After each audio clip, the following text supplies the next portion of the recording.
Is everything going as planned? Yes, Divina. Porsigido na yung lahat ng mga leader ng Union at madami na sila nakausap na makikisama sa mass resignation. At si Lilitan? Matapang siya, no? Pero sa palagay ko, titiklop din yun at makikipag-settle. Mag-iingat ka, Jonas. Mahirap katapat si Lily. Hindi ako natatakot sa kanya. Kilala ko yung mga katulad niya. Ang importante sa kanya yung image. Ano ba naman yung ilang milyones para mapanatili niyang malinis yung pangalan niya at saka ng kumpanya? Good. Hindi ako nagkamali ng abogadong kunin.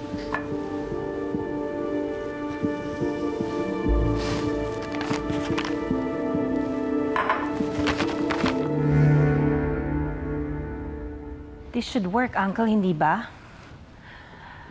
Tama naman yung gagawin natin, di ba? It should work. Dahil wala na akong ibang pwedeng gawin. May ipit na talaga tayo. It's better than settling with Jonas Bertilla.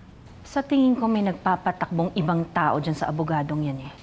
Kung meron man at sino man yung gumagatong sa kanya, they are about to lose. Sana nga, Uncle. Hindi naman ako aabot sa puntong ito para lang magpatalo sa pretensyosong abogado niyan na gusto maging national hero. Ma'am, andun na po sila sa conference room. Naghihintay na po sila.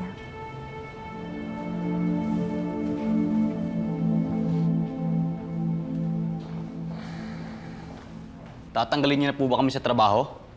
Kung kailangan at gugustuhin ko. Tandaan nyo, ayon sa pinirmahan yung kontrata, the management has the right to pre-terminate contracts dahil sa maraming rason.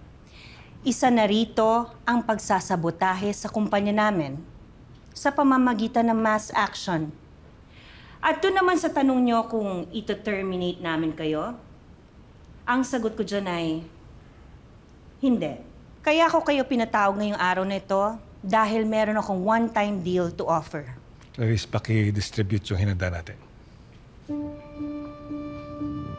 Ang contractual employees na may 3 years pataas sa kumpanya namin, na may outstanding performance based on evaluation, ay makakakuha ng regularization contracts.